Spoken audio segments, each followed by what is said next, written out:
இன்றைய இதமான காலை தென்றலில் அனைத்து அன்பு உள்ளங்களுக்கும் என் இனிய காலை வணக்கம். இன்று ஒரு குறள்.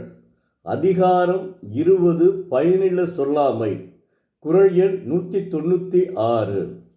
பயனில் சொல் பாராட்டுவானை மகன் எனல் மக்கட்பதடி எனல். பயன் இல்லாத சொற்களை பலகாலும் பாராட்டி பேசுபவனை மகன் என்று சொல்லற்க. மக்களும் பதர் என்று சொல்லுக, மக்களும் பதர் என்று சொல்லுக என்கிறார். பதர் என்பது வெளிப்புற தோற்றத்திலே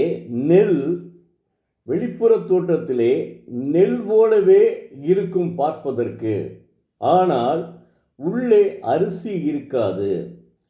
அதாவது களத்திலே நெல்களை குவித்து அவைகளை தூற்றுவார்கள் என்று அந்த பதர்களை போற்றுவதற்காகத்தான் தூற்றுவார்கள். அது அரிசி இல்லாத பதர்களை என்ன செய்வது? தூற்றுவது தானே. தெய்வப்புலவர் எப்படி அந்த காலத்தில் எவ்வளோ அருமையாக சொல்லியிருக்கார் பாருங்க. அந்த பதரை உதாரணமாக சொல்லியிருக்கார் பாருங்க.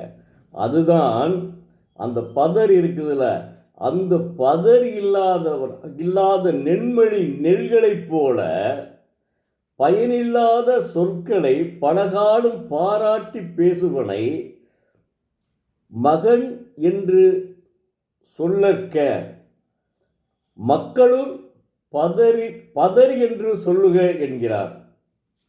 அதுபோல நெல்லு போல அந்த பதர் என்று சொல்லுவ அதுபோல அவனை சொல்லுங்கள் என்கிறார். நல்லா அருமையாக சொல்லியிருக்கார். விளக்கம் எப்படி கொடுத்துருக்காரு பாருங்க. அதாவது கிராமத்தில் இருப்பவருக்கு தான் இது ரொம்ப தெரியும். பெரும்பாலும் நகரத்தில் இருப்பவர்களுக்கு பதர் என்றால் என்னன்னு கூட தெரியாது. ஏன்னா நான் கிராமத்தில் பிறந்தவன். அதனால் களத்தில் நெல்லை அறுவடை செய்து உடனே களத்தில் கொண்டாந்து போட்டு அதை அப்படியே தூற்றுவார்கள். பதறா போச்சுங்க பாதி அப்படின்னு சொல்லுவாங்க. எவ்வளவு மூடை நெல் வந்துச்சுன்னு கேட்டால் பாதி பதறா போச்சுங்க, பாதி மூடை தாங்க நெல் வந்துச்சு அப்படின்னு சொல்லுவாங்க. அப்போ அது என்ன, மழை சில சமயத்தில் பொய்த்து விடும். ஏன்னா ராமநாதபுரம் மாவட்டம், சிவகங்கை மாவட்டம், இப்போது முன்னாள் ராமநாதபுரம் மாவட்டம், இப்போது சிவகங்கை மாவட்டம்.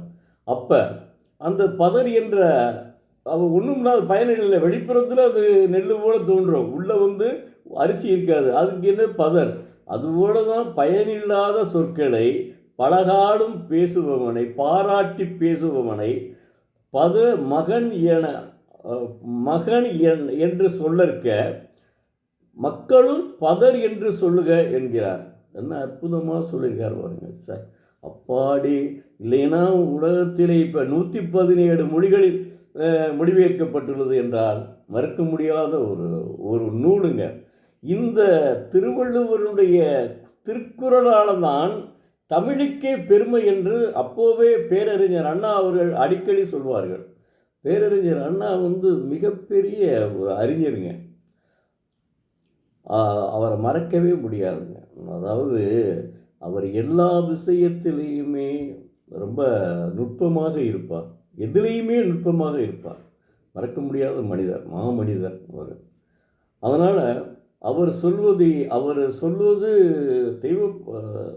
பேரறிஞர் அண்ணா அவர்கள் உரையாற்றுவது போல இவர் பேசுவதும் அப்படித்தான் இருக்கிறது. இவர் சொல்லுவது இவருடைய தெய்வப்புலவர் சொல்லுவதை பேரறிஞர் அண்ணா ஒவ்வொரு முறையும் சொல்லுவார். அவர் குறைந்தது 5 குறள்களையாவது அவர் பேசும்போது சொல்வார். உலக தமிழ்ச்சங்க மதுரையிலே மாநாடு நடக்கும்போது அவர் பேசிய சொற்பொழிவுகளை நான் படித்திருக்கிறேன். அப்போது அவர் சொன்ன குறள்களெல்லாம் பார்த்தா கணக்கில் அடங்கா ஒரு 7, 8, 10 குறள் கூட சொல்லியிருப்பார். அப்போ ஒவ்வொன்றையும் நம்ம தெய்வப்புலவரால் தான் தமிழுக்கு பெருமை. தமிழுக்கும் அமுதென்று பேர், அந்த தமிழ் எங்கள் உயிருக்கு நேர் என்கிறார் பாரதிதாசன். என்ன அற்புதமாக சொல்லுங்கள். தமிழுக்கு எப்படி பாரதிதாசன் சொல்லியிருக்கார், பாரதி எப்படி பேசியிருக்கிறார். அதனால் தமிழ் மொழி இன்றியமையாத மொழிங்க. தயவுசெய்து தமிழை நன்றாக படியுங்கள். மாணவ செல்வங்களை உங்களை மன்றாடி கேட்டுக்கொள்கிறேன். நீங்கள்தான் இந்த தமிழ்நாட்டினுடைய எதிர்கால தூண்கள். உங்களால் தான் தமிழை வளர்க்க முடியும். ஏன்னா இப்போ ஹார்வர்ட் பல்கலைக்கழகத்தில் நம் மொழி செம்மொழியாக திகழ்கிறது. ஆனால் இன்னும் நாம் தமிழை போற்றி புகழ வேண்டும்.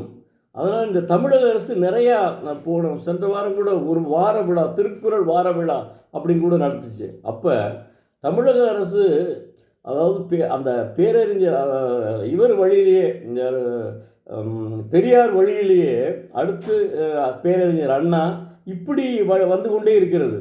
அவர் என்ன எப்போ பேசினாலும் தமிழுக்கு பெருமை சேர்ப்பவர்கள் இந்த தமிழக அரசு என்று மறக்கக்கூடாது. ஏன்னா தமிழக அரசு தான் தமிழுக்கு பெருமை சேர்க்கிறது.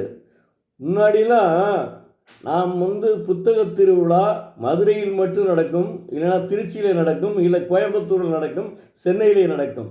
இப்போ ஒவ்வொரு மாவட்டத்திலும் புத்தக திருவிழா நடைபெறுகிறது என்றால் தமிழக அரசினுடைய முதற்பான ஒரு கொள்கை, பெருமிதமான கொள்கை. அதை நாம் மறக்கக்கூடாதுங்க.